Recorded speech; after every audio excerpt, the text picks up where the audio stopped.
We have got a very exciting, very exclusive stream for you right now, and this is a follow up to one of the biggest stories that was popping off on the channel over the last few months. Man, there was a lot going on. There was also a lot of drama behind the scenes, and I'm very excited and maybe a little nervous to be catching up with the man himself, man, the CEO of BagTalk Enterprises, Omar, the Iceman Sharif, aka you might know him better as Tay Savage's manager, who pressed me very recently. You know what I'm saying? So we got a little bit of history. I'm very excited to hear what you got to say. Hopefully, I'm in your good books on this little encounter today. But Omar, my man, how are you doing? I'm great, brother, man. I'm just happy to be here with you. I'm actually blessed to be here with you. I'm actually a fan of yours, so I've been following you for a while, and watching you grow, and your platform being one of the top platforms in our community. And I do got to get some shit straight with you, though. But I am a big fan of yours, and we got to figure out how we could make history with all these stories you're doing. How can we now do something for the community? I'm up for that, man. You know, I'm glad to have you here. You know, I'm really excited to learn a little bit more about your backstory, to be honest, because we kind of met randomly. Obviously, when the Tay Savage documentary dropped, you know, there was Yeah, some words back and forth and all that kind of thing, and you know, I feel like we yeah, ended up in the end having a good, a respectful conversation about, you know, how things were, Tay's career, you know, all the different stories that have kind of been told about him over the years. So, you yeah. know, I'm excited to have an opportunity to talk to you about you, Yes. beyond the situation we spoke about recently, and also about more of the artists that you're working with, because obviously I recently did a little interview with Baby Flacco as well, which obviously Yeah, you kind of put me onto, and you know, I yeah. know that there's a lot Little more going Reese on. and Little Reese. You can't forget the Grim Reaper himself. You know what I mean? Of So course, man, we of got course, the yeah. Grim Reaper himself, man. There's a lot of history Little there, Reese. so. Little Reese introduced me to Tay. So just to show Mm. you how that is. So Tay. I met Tay Savage through Little Reese. Man, I gotta just give you another shout out because I know Tay just dropped a song, I think a couple of days ago. I've been really enjoying Yes. that one, man. I've been spinning that one a couple times on the playlist. Obviously, Yes. I'm a big fan of anything that Tay drops, but I got a big question for you, man. Last time Yeah. when I last spoke to you, I think you guys kind of said you were like Tay's mixtapes coming soon, maybe Yeah. late.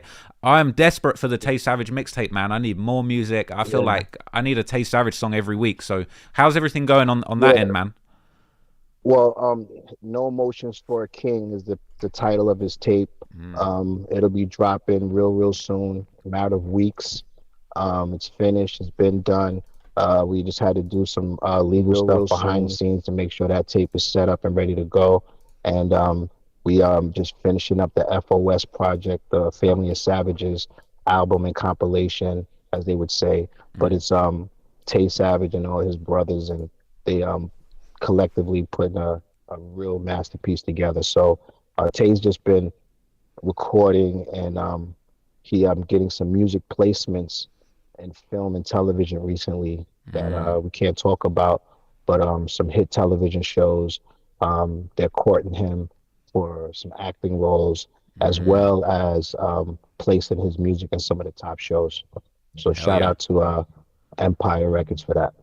Yeah, that's major, man. You know, I feel like a lot of rappers, you know, I feel like, you know, they get popularity and they get a buzz and they build up their own audience. But when you're really breaking through to that next level, that's when you're cutting deals. You're doing deals for your music to be in movies and TV shows. And I feel like the beauty of that is that you then got shows that maybe millions of people are going to see. They might not necessarily have been exposed to Tay's music. Some people, they're not complete Chicago drill heads like me. You know, sometimes it takes a little movie soundtrack or something like that to get on people's radar, and I feel like that's the route to cracking the mainstream. So I feel like that's a very smart move, man, and I can't wait to see a movie. Whatever movie Tay Savage's music is in is going to be fire. That's a movie I'm trying to see.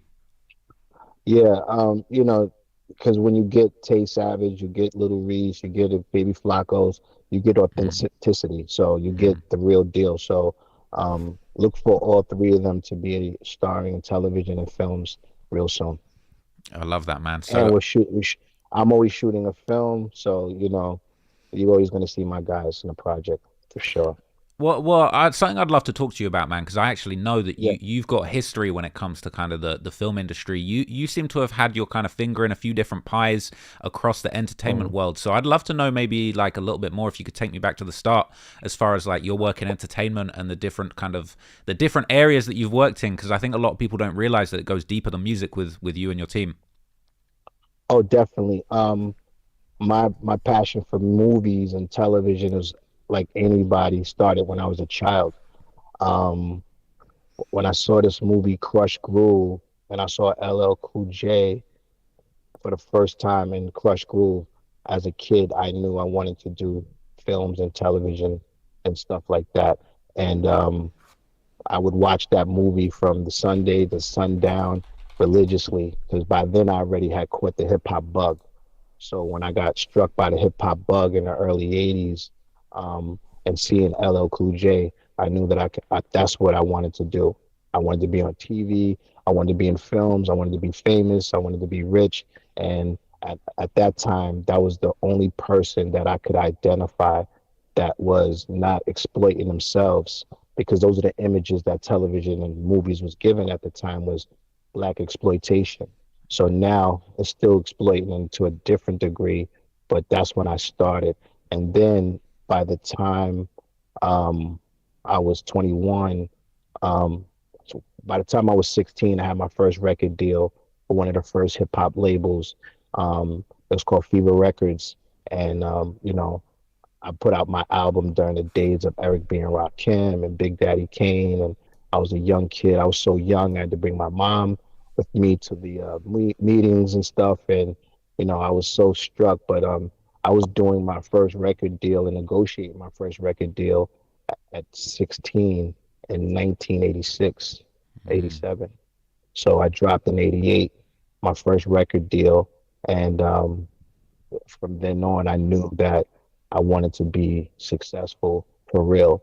So after that, um, I was in the streets hustling. So by the time when I was in high school, I had $100,000, right? So when I was in high school, the money that I was getting from the record company wasn't the amount of money that I was getting in the streets, Mm. but I still had a passion for it, and it also gave me leverage to to um, to grow and learn the business without stressing the money situation as much.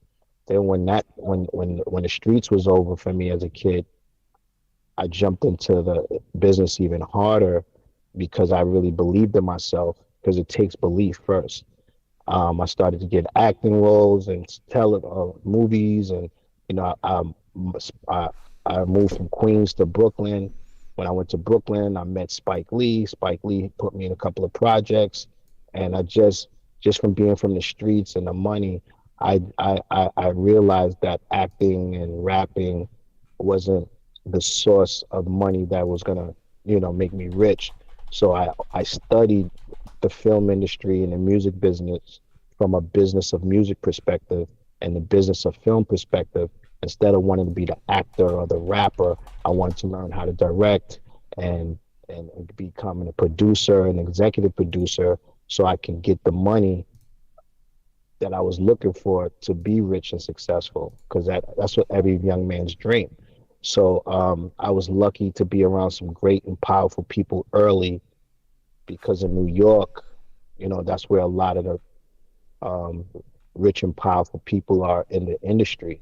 So people took a cadence to liking to me, and without compromising myself or my integrity, I was able to be myself and become successful slowly. And as I grew as an executive, my first executive thing, what happened was, um, so I'm doing I moved to Hollywood 1999, early 2000. And I said, well, I'm in New York. I guess this is as much as I can do here. I felt I had to go to Hollywood. That's where they make films and television and everything. And I was young enough to still be marketable. So I said, yo, let me go out there and take my shot. And as soon as I land in LA, opportunities just started hitting me. My first meeting, I had a show on the World Wide Web back then before modems. where they took the modems out of the whole equation before Wi-Fi, when the dot-coms were crashing. I had a hip hop content show called The O Show. I got my first $80,000 for that, and then I'm rolling because now I'm in Hollywood. I have money in the bank, and now I can pursue my dreams. It didn't happen. It didn't happen overnight, but the more I focused on the business part of it, the more opportunities came. Why? Because in urban content and hip hop content, there's a void as far as representation. So, by me having the knowledge of the game of New York from being through my experiences and the stuff that I went through, I was able to help other artists that didn't understand these things. A lot of artists would sign deals and they get the money, but they didn't understand the business. And when I was in New York, I was around some A&Rs and people that showed me the game and showed me how to get money and executive producers. And because when I was coming up, they had production deals they was giving out to everybody. Back then, it was like Uptown Records, Bad Boy Entertainment, the Untouchables, Eddie F, LaFace. So I seen people getting rich, but I wanted to be on that side of the payment. Mm. So what I did was learn these things. I was able to get with this company called Mechadon, and Mechadon, they had put out a record with Adina Howard, and they wanted me to go do an A&R move. I went to LA. They paid me to go to LA, and ever since I went to LA, I was stuck. So that was fast forward. I'm out in LA. I'm moving. I'm shaking. So I understood what's going on. I'm keeping my nose clean. I'm not getting involved with no gang politics. And I'm a raw dude from New York, so I'm not. You can't just sucker me. You can't punk me. Um, it was a right balance for me, and I started to work with some cool white guys at this company called Romp.com. This kid named Eric Eisner. Eric Eisner was the son of Michael Eisner, who was the chairman of Disney for years. So I started off with a great space, and then my brothers from Onyx, the rap group legendary Onyx, me and Federal Star, one time we went to lunch, and he was like, "Yo, I want you to manage me. I want you to executive produce me." And I said, "Let's do it." And me and him single-handedly, we went to Def Jam. We went to go see Leo Cohen. We asked for a release for Onyx. He gave us the release. The lawyer was Todd Moskowitz at the time. Todd Moskowitz is now, you know, another guy in the drill culture. Mm. So all these people are still there as we move 25 years in the future. So this is 25 years ago. Mm. So boom, me and Federal Star make history because now the independent record game started to open up. Everything when I was coming up was the majors. So if you had it, you was on a major. If you was even talking to people, they were major. There was no independent game. When Koch came, Koch Records came, they was only into Pokemon at the time. Pokemon cards, Yeah. Pokemon videos. But when me and Federal Star went to the office to go see Alan Grunblatt at the time, I met Alan Grunblatt through Relativity Records. So these people are starting to change their jobs. They're starting to move different places because the independent game is opening up. So executives are moving to different independent situations. Um, uh, and what's the so boom, so they moving up to executive situations. I made my contact list was big. My black book, as they would say back then, my Rolodex. Mm. As a rapper, I was trying to shop myself. So all these people I was meeting as I'm trying to shop my deal, because I'm an executive producer and I could call people, even though I was an artist at the time. I called Atlantic Records, got myself a record deal. Um, Federal Star, my guy, we become the first artist on Koch Records. Mm. The whole industry was saying, "Oh my God, if you go to Koch Records, that's like the graveyard for rappers," because everybody in the rap was spoiled to the majors and the major advances. So at Koch Records, at the place they gave us $1 million from it. They was into Pokemon. Pokemon was generating hundreds of millions of dollars. So when they got into hip hop, they was giving out $1 million deals, and we didn't, people didn't even know until they started to go to these places and they seen Mm. us in the Source magazine and the Vibe magazine and Murder Dog, and it was like, oh, okay, y'all over there, and that's where y'all getting your money at. Yeah, we went straight to the Mercedes Benz dealers, and we started buying Mercedes Benzes and Benz trucks, and we running around Hollywood. They're like, these young kids is getting straight to it. So Fedro and Sticky Fingers, shout out to them because they got 50 movies apiece, as actors. So Mm, by every time they did a movie, I was doing the soundtrack from the movie company that was doing the movie that they was in. mm, So we was double dipping. We would be in a film. We would get them. I would take my expertise, but these are ideas we did together. And it was like, all right, I'm gonna be in this movie. Find out who's doing the soundtrack. We call the soundtrack up. And they say, oh, of course, you got a record. Boom. So we was able to maintain in Hollywood, in Beverly Hills, in places like that, pay our rent, pay our mortgages, take care of our kids, because we were on all across the chessboard. We was in music publishing, music label. We were into film, acting, producing, and executive producing. So then in 2002, a company by the call First Look wanted me to do a documentary on hip hop. So I do a documentary called American Rap Stars. mm, You got Jay-Z, Run DMC, Onyx. It's 2002. It's called American Rap Stars. This film um, catapulted me into the film industry as a director and a producer. So now I'm going in front of these directors and producers. I'm able to get a meeting officially because now on something called IMDb, I'm a director. So I'm mm, getting more and more meetings. I believed in content is king way before people believed content is king. I was blessed to have people around me to teach me what content was before content was content. I was creating content before the DVD era. Then I created a hit documentary that came out on DVD that aired on Showtime for 10 years. So it's the most successful hip hop documentary in history called American Rap Stars. So then when I came out, the whole DVD world just got flooded with rap this, rap that, beef this movie, this and that. So when I came up, when I circled back to the DVD companies, I was the genius kid. It was fluck. It was saturated by then. So shout out to all those creatives who created all those DVDs and all of that stuff and those markets and everything. Um, Shout out to the Smacks and the Beefs and all of that. American Rap Star was pre that, even though those guys was creating content, but I was the first to go pro.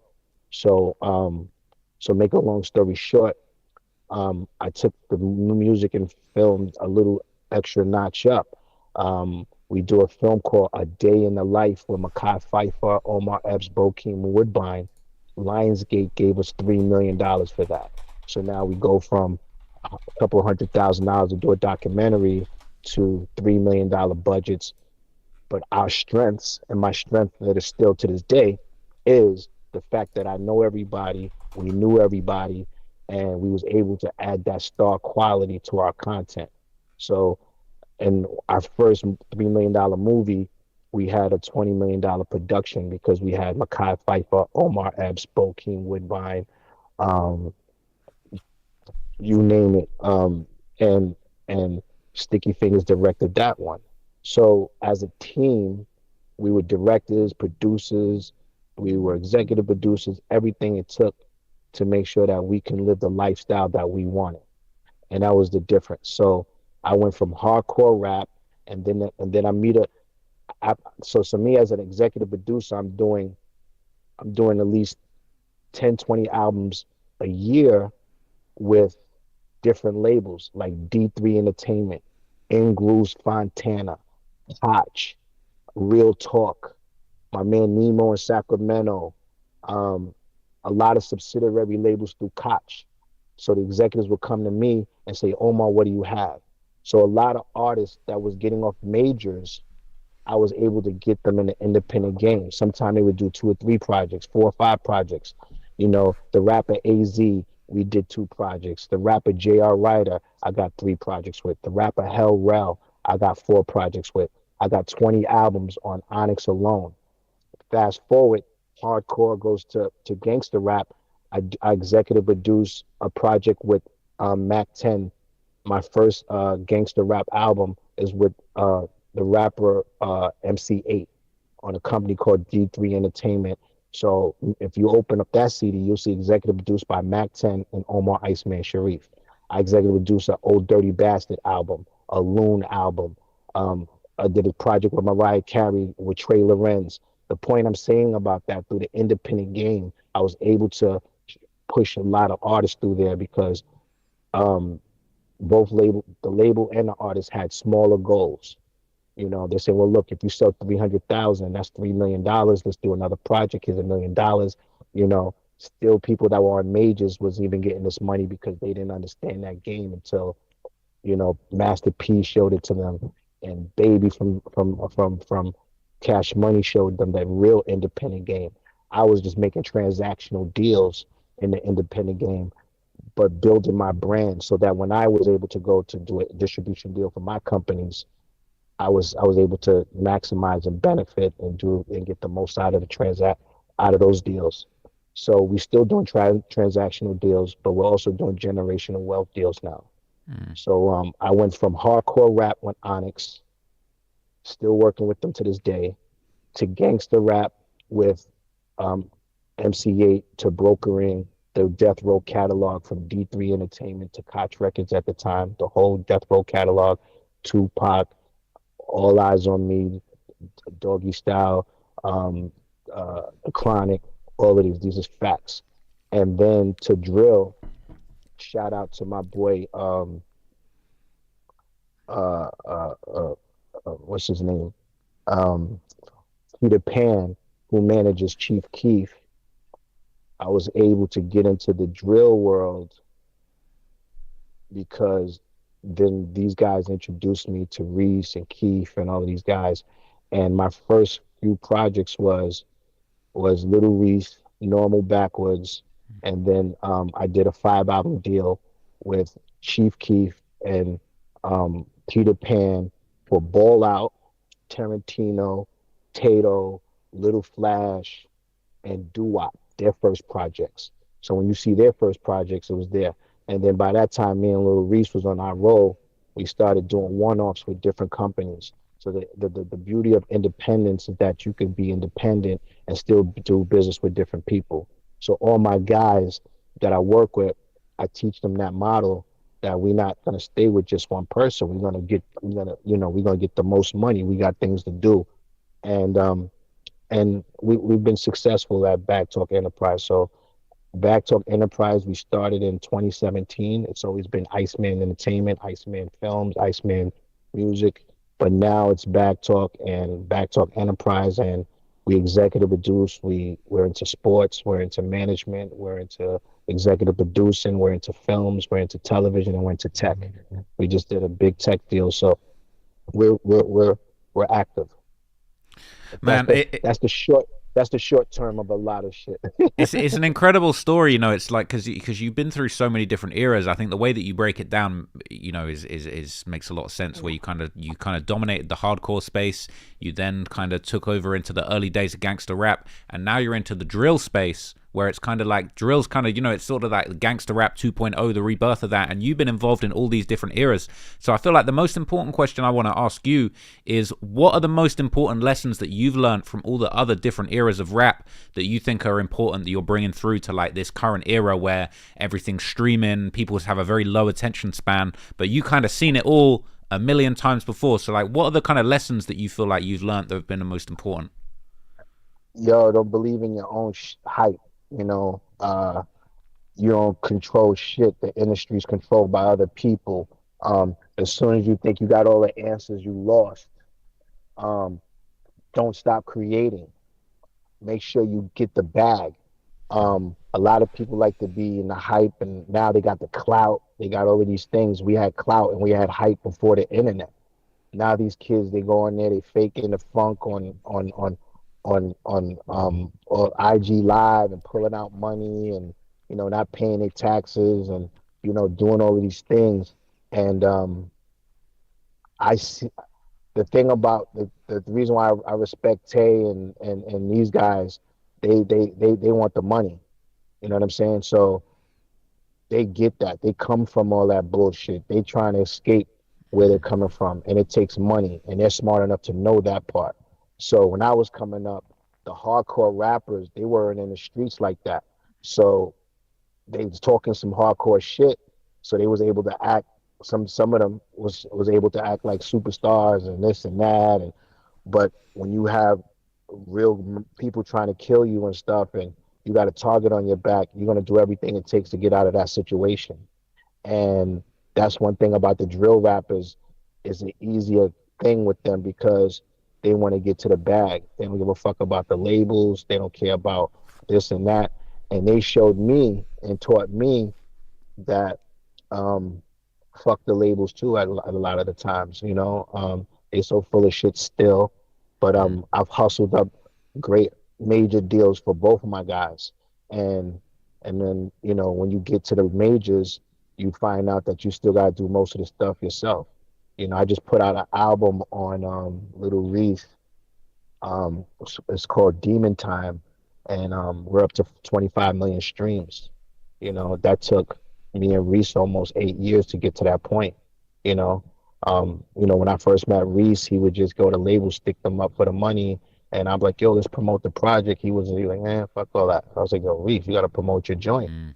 Um, so now he's trying to be better at promoting and stuff because to get these paydays that I'm helping them get, they got to be able to they got to be able to keep that longevity going by keeping those relationships. So I'm really establishing with my guys the importance of relationships. Relationships are golden. Todd Moskowitz 25 years ago released me from Onyx.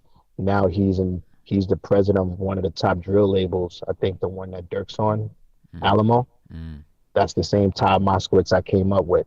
Mm. A kid from the hood ain't gonna even know who these guys are until they get into that space. So I'm the bridge to educate the kid and let them know who Todd Moskowitz is and why it may be important to be in that system and what's the pros and cons. And I'm just a bridge between urban content, urban creatives, and corporate America.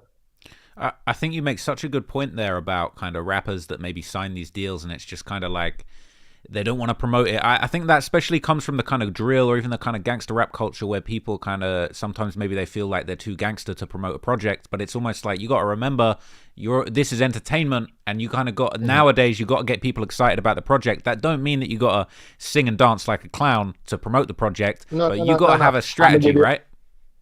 Let me give you a perfect example.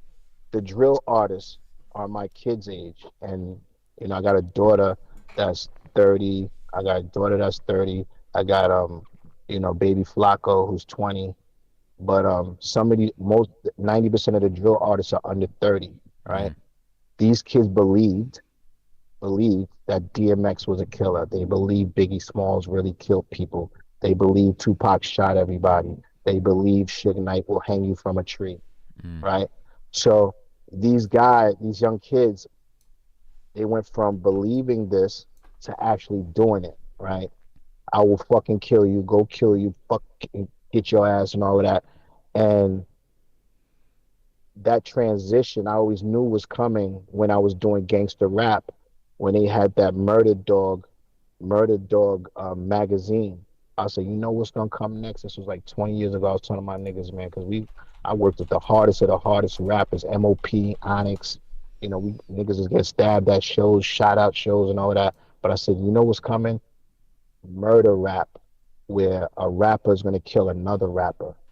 I just knew that was coming. They didn't have it back then. Maybe one rapper may got killed and all that, but now it's every rapper's killing each other rappers, and this shit has got to that point.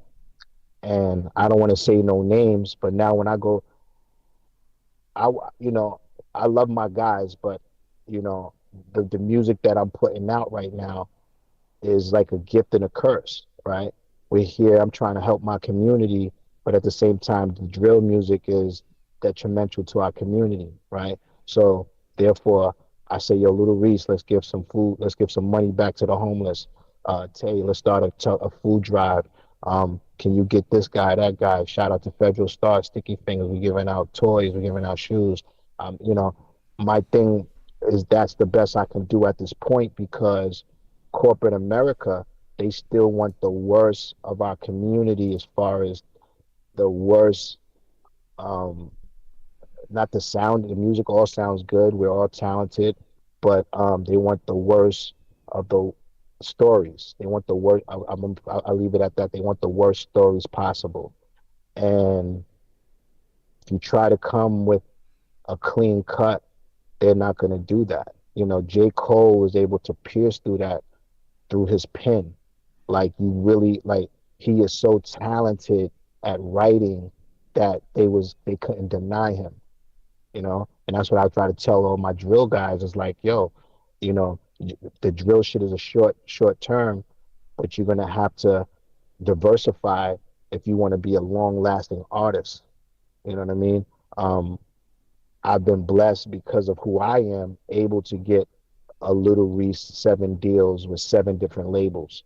But one day, Reese is going to have to buckle up and say, look, I'm going to have to take my career a little more serious and make the type of records that I'm going to have to be here between 20 and 50. I mean, 30 and 50 years old. Because Federal and Sticky, they've been making records since the 90s and they're doing sold out tours right now at the age of 50. How? It took us 20, it took us 30 years to do that. And as I get into the drill culture, these kids aren't living past 30. So the new challenge of mine is to show them how to get to that next level where now you can live between 30 and 50. Understand what I'm saying? So that's the biggest challenge I'm having right now. And that comes with respecting the situations that I get you in and respecting yourself enough to believe in yourself that you want to carry your career on. And how do you do that? You got to do that first by making the right records. Mm. And you could drill shit, you could drill shit, you could drill the shit out of stuff. I'm here for y'all, but we gotta make we gotta do better. Yeah, I feel like what you're talking about there is like really longevity when it comes to artistry. You know, sometimes the murder kill stuff can get people's attention, it can capture people's interest, but you got to follow that up with quality music, you know, quality songwriting, maybe showing people a different side to you to really show that you got a long-term career. And I feel like Dirk obviously is, you know, one of the greats that has come from Chicago, and I feel like he did really well to kind of, he's got that tough Yeah, music, but he's got that pain music, he's got that emotional music, he's got songs for women, and I feel like he's clearly smart, thinking on another level to most people in this space. no, but see, you know, Dirk surrounds himself with great people, great thinking people. He clearly knows the CEOs of these businesses.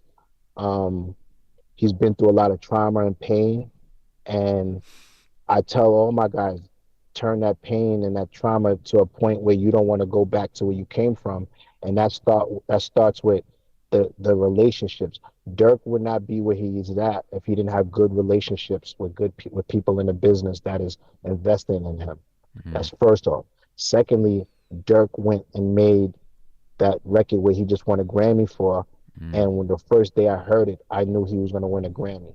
Absolutely, The it's a first hit. day I heard that record, I told all my guys, you better do it. I call it the Dirk record now. You know what I'm Mm. saying? As far as when it comes to drill culture, you gotta do that Dirk record with the kids, come up with one of those, Mm. because now that record alone, that Dirk will be able to tour for the rest of his life. Whether Mm. he do another drill record again, he'll be able Mm. to tour off that one song for the rest of his life. Mm. And that's the type of stuff. I mean, my Onyx guys, they have hit records, but that record Slam, they toured the world for 30 years, and they're going to be touring for another 30 years because those fans have turned. It's like the Rolling Stones. It's like Ozzy Osbourne. When you go to those concerts, those people are 75 and younger. Mm. People who can make it there, put on a leather jacket, they rocking the Ozzy. Why? Because they grew up on Ozzy Osbourne. It's the same thing with Wu Tang Clan, Onyx, Naughty by Nature. These guys tour the world off 3 or 4 hit records. So Dirk has a Grammy and a hit record. He don't have to make another drill record ever again. But drill, like all genres, need leaders to set examples. and that's where I see Dirk as a guy that sets examples.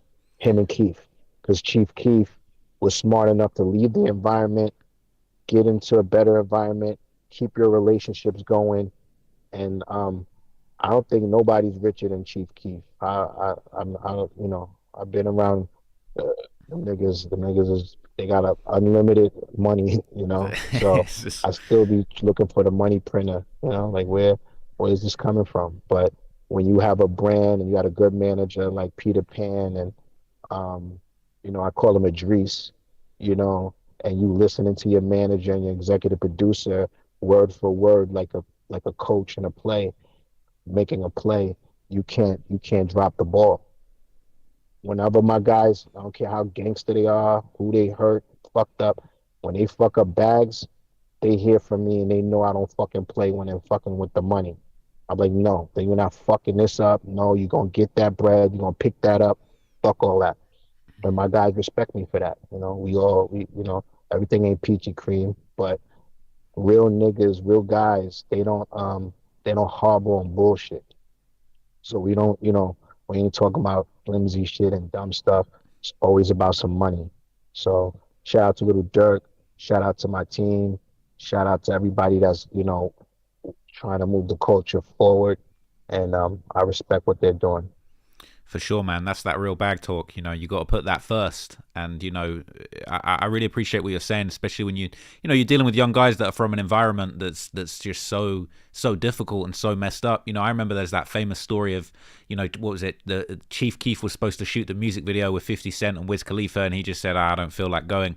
And it's kind of that thing of like, that was like 10 years ago. It's a famous story, but it's that thing of like, you're putting people in position to make real, legit, legal money doing artistry. And it's kind of like you say, you got to be on people's cases to make sure, you got to pick up that bag when it's there. Now, but to Keith's defense, um, and to all the brothers that's coming out of Chicago, they don't give a fuck about all that hype and stuff. They man just got killed. His cousin just got murdered. Meeting rappers and stuff is like is almost feminine. You know what I'm saying? It's like, well, what we over. I mean, drill rap and the drill culture is just full of testosterone, Mm. right? You know, except for a couple of people out there, but I guess. But even with my guys, I'm like, yo, son, I'll tell Reese, yo, that billionaire dude, let's be cool with that billionaire guy. You know what I'm saying? He likes you, he wants to do business with you, but my man will be standoffish. Like, you take care of that, you take care of that. I'm like, oh man, the dude really like you. He want to put money in your pocket. But I'm teaching them slowly, like, yo, okay, yeah, you gotta get on this meeting. You gotta get on this Zoom call to pick up this bag. You gotta you gotta go take a picture with the CEO real quick. You know, that little things like that go a long way when people are trying to give you millions of dollars. And I think that people like Chief Keef and those guys, they're mastering that for this new generation. And Dirk and Reese and Tay and Flacco, they're mastering the importance of relationships. For real. So you've given me a really detailed breakdown of kind of where you come from, the lessons that you've learned, the sort of situation that you've built up now, and how you're putting your artists on. Tell me a little bit about what's coming up, man. What do the people need to be excited about when it comes to kind of the Bag Talk team and everything you guys are working on? Because I'm desperate. I'm literally desperate for a Tay Savage full mixtape and just all more music, more shit from your guys, man. When's it coming? Yeah, Tay Savage is dropping uh in like 2 or 3 weeks. That's guaranteed. Sick, sick. He's gonna put out two projects. He's gonna put out No Emotions for a King, which is his solo mixtape. Got heavy hitters on there.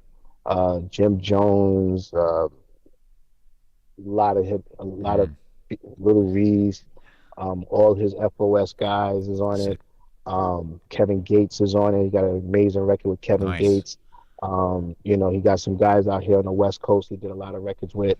And so he has that. Then he has the FOS project dropping that he executive produced that I'm showing him to diversify where this is how you really put your guys on. So he got them, Buki the General and all those guys, and Baby Flacco's on his team. When he comes to Cali, he hangs out with my son, and they got a good bond. And Little Reese got a project coming out called Reapers, and and Savages, and Tay's gonna be featured on that too. And then we're gonna do a Little Reese and Tay Savage album soon. And Oh hell yeah, we got that's so crazy. yeah, A recent Tay Savage yeah, joint album is gonna be crazy. yeah. And Reese was just in the studio the other day with NLE Chopper, so he's always Mm, working. We just had a show in LA just the other day. Um, Tay's in the studio every day religiously getting better. You got to know Tay just started rapping, and not a year or two ago, and for him to be where he is, it says a lot about his work ethic, for sure. and that's all I want to do is be able to work with people with that. And then in back talk we have uh you know, the Game for Sale movie coming. Mm, We just did Back Talk Tech. We just did a deal with Astrum out in Asia. We're gonna be I'm gonna like for instance your whole setup is gonna be powered by Astrum, mm. and stuff like that. So the tech space is really where we're at right now. We're doing publishing deals and we're doing song placements and soundtracks still, and it doesn't stop. It's just a new generation. That's fine, man. I love what you're doing, man. I need to know how I can get me a movie deal, man. I need you to put me in Oh position. yeah. So let's wrap it on closing. On Okay. closing, the shit that I gotta address with you Okay. is that as you're a young man coming up in this culture like Tay and I'm young, Mm, one thing that you may not be seeing, but if you are seeing it and you're not doing nothing about it, you don't want to be a culture vulture, okay? And the arrogance of the young men that you all, oh fuck all everybody and all of that, you don't want to be a culture vulture. So the point I'm saying, if you can do a project about King Von and Tay Savage, and you need to do one with Little Reese coming up. We'll talk about that. mm. But we need to do a positive outlook on what's going on at the Chirac Wars and the Memphis Wars and the New York City Wars and everything. Let's do a project about uplifting these guys and the stuff that they don't see, the business that's going on, the money that they're making, the lives they're changing, and let's try to change the narrative moving forward with a project together. And I can help you get that deal because I'm a biggest fan of yours. I've reached out a lot of these bloggers and the drill bloggers and stuff. Shout out to them and all of that, but you know, nobody to me really came to the table with ideas like you have. So I think that for you to give back for all the money you're making off the culture, one, you don't just give money back, but let's just shoot a project in America. Mm, The Trap Low Ross joint, mm, executive produced by your man Iceman, and mm-hmm. we get the drill giants and the drill historians and the drill babies, and let's change the narrative with your film I'd love and to do that, man. or begin to or begin to. Mm. So I'm a big fan. Whenever you need me, just call me. You already know what's up. And Tay's still pissed off at you, and Little Reese is pissed off at you because one, you never did a story with Little Reese, and Tay don't like how you dropped that the documentary without calling him first. So you got to deal with that. You heard? I A lot of appreciate that, drama man. with that. I definitely. I got the thing is, so many people tell me all the time you got to do the Reese story, and it's like I want to do it, and I'm Yeah. gonna do it, but it's like because No, no, no. But we gotta call. No, no, no. You're gonna call me and you're gonna call Reese and y'all gonna talk about it before you just do it. all right, we're gonna do it official. But this is what I want to ask you. I feel like this is the detail that because I know what you're getting at with this, and I hear where you're coming from, and I want to do the right thing, and I want to do something with you. I want to do something positive. I'm trying to do positive things. Like I've been volunteering at a prison, doing motivational talks, trying to inspire the next generation. I want to do more. That's The reason first your small thing. content, listen, your you got to change the world with your content. You can't do the with you. You can't do the behind the scenes. That's cute and all that, Mm, but you got to bring them cameras up in Chicago. You got to get the passes from the guys in Chicago to do those projects. You got to get the passes from Memphis to add these people because believe it or not, content is king. But there's people that needs healing and need closure and need love and direction.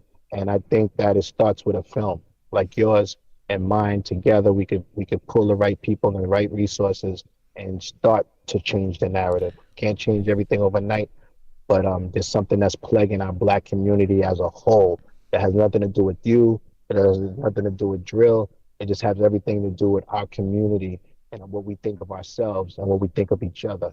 And that has to start to change. And that starts with good content. I'm on board, man. I feel like, you know what I think would be really key, and I guess this would be the only question I would have for you on that project is like, what is the most responsible and effective way that we can kind of create a piece that tells the story of what's going on in Mm, the streets and drill and what mm, this drill music thing has become and the negativity that comes along with it, but then also showing the positive sides and the solutions. Like, do you, this is probably something maybe we could work on over time, but it's like, how can you got to have the honest conversation about what's going on to also have the healing. So I think we got to come up with like a responsible way to kind of tell people what's really going on out there, but then also bring it back around positive and say, okay, well, what are we trying to say? Like, how can we turn this around and make this positive? You know, maybe focusing what people like you are doing, what people like Tay are doing, maybe other people who are getting out of the streets in other ways away from music and entertainment. You know, I think some success stories, especially in the business side of things, may be a bit way to do that. But bro, I'm on board, man. I would love to make this happen. I want to do things positive because I feel like there's so much going on, and it's like like you say, content is king. And if there's a way that we can create something that inspires the next generation positively, then that's going to be yeah. worthwhile. Yes, sir. And it starts with you because you're number one. You trap low Ross the boss. You heard? Number one drill content guy. You heard? You know, Bro, shout out to my come on. guy, uh uh who else my man DJ I like him a DJ lot UTV, too. yeah. Shout out to Yeah, him. shout out to DJ U. I could call him on the phone. He'll answer. He's a good kid. I like Truth Teller. Mm, I like some of them, but I think that you come from like a perspective, like a journalist of the new age. That you know, you're not from the culture. I mean, you're in the culture now, but you're not from the streets part of it, and that you're able to tell honest stories. And those guys, we need that if you're willing to do it. You know what I mean? When we came up we'll tell a outlet a story and they'll print out something they added to it or they took something out. mm. But with your honest stories, you could be more effective or this generation's version of great journalism. Hey, that means a lot coming from you, man. So I really appreciate that. And I definitely want to speak to you more behind the scenes about making that project happen, man. You're the man to do it because, you know what I'm saying? If anyone's going to make it happen, it's you, man. All the projects that I you've brought to got you. life. So let's keep That's the my conversation going, man. I really appreciate you giving me your time for this interview, appreciate you you too. know, breaking Mhm. everything down for me. And if you ever need anything, man, just hit me up. Let me know. I appreciate you, man. All I'm asking, man, promote Little Reese, Tay Savage, and Baby Flacco. That's all I ask. Hey, I'm a big fan of all three, man. So you trust me, you're gonna see me posting them. But I need that the Tate Savage full length tape, bro. I need the tape ASAP. I need it yesterday. It's coming, it's coming, it's Oh, coming, it's coming. there's not enough I Tay got you. songs. I got all the Tay songs all in my playlist. There's just not enough, bro. I need a lot more. I'm gonna send you some exclusive behind the scenes just so you can listen to that no one got.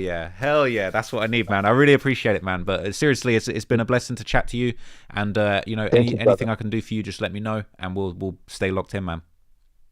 Thank you, bro. I want to see my clips on YouTube, man. For sure, man. We're gonna be getting chopping and changing all these clips, man. You'll see them soon. My brother, thank you. Love for that. Take care, Omar. Take care. Bye. Peace, baby. Okay, so that was the interview with Big Omar, the Iceman Sharif. Okay, he's a good guy. Showed me a lot of love. Initially, it wasn't love. Initially, it was quite scary. You know what I'm saying? That was him. You just caught him in a happy, relaxed mood by the look of it. You know, it was a sunny day. He was in good spirits, man. But I swear, the first time we spoke, woo, I was in trouble, man. I was sweating the first time we spoke, but we managed to squash things. We talked it out behind the scenes, and you know, I look, this guy's really been deep in the trenches of the media business, not those trenches, the trenches of the media game, and doing his thing for a minute. So you know what I'm saying? I'm trying to learn to take a little bit of the Iceman sauce. You know what I'm saying? Pause. But you know, when it comes to the media game, navigating this content thing, man, I didn't know that it was that deep for him, man. I was looking up some of the movies that he was talking about as he was speaking, man. I got a hell of a lot of stuff to go back and watch.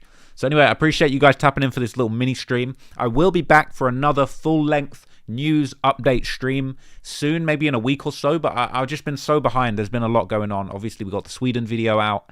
Thank you everybody that's been enjoying that video. I really wanted to show everyone a different side of the content at the start of this year. You know what I'm saying? For everybody that says all I talk about is Chicago, Memphis, there was a UK story, there was a Sweden story, and after that we're getting straight back to the Chicago, we're going back to the wreck. But I won't say too much about what's coming up next, but what I will say is it's going to be lit, okay? So once I've got all of the clips from the Suspect documentary, I guess I got to clip the Sweden documentary now too, damn. Once I've got all these clips, I'm just going to go ham on these clips, and then I'm going to start streaming again, because it's all about Clips channel. I need a clip every day. Keep the doctor away, keep the bailiff away, all of that good stuff. Anyway, appreciate you guys checking in for this stream. Shout out to Omar for pulling up on me once again on a positive vibe. I very much appreciate that. And god damn it, I hope that he sends me some of those Tay Savage and Lil Reese exclusives, because I need some bangers. There's so many. Bottle Paper played me so many exclusives, and I'm so pissed I can't listen to them. Anyway, appreciate you guys. Thank you for logging in. Thank you for hopping in for that. It was a lit little stream, and I am out of here, people. Peace.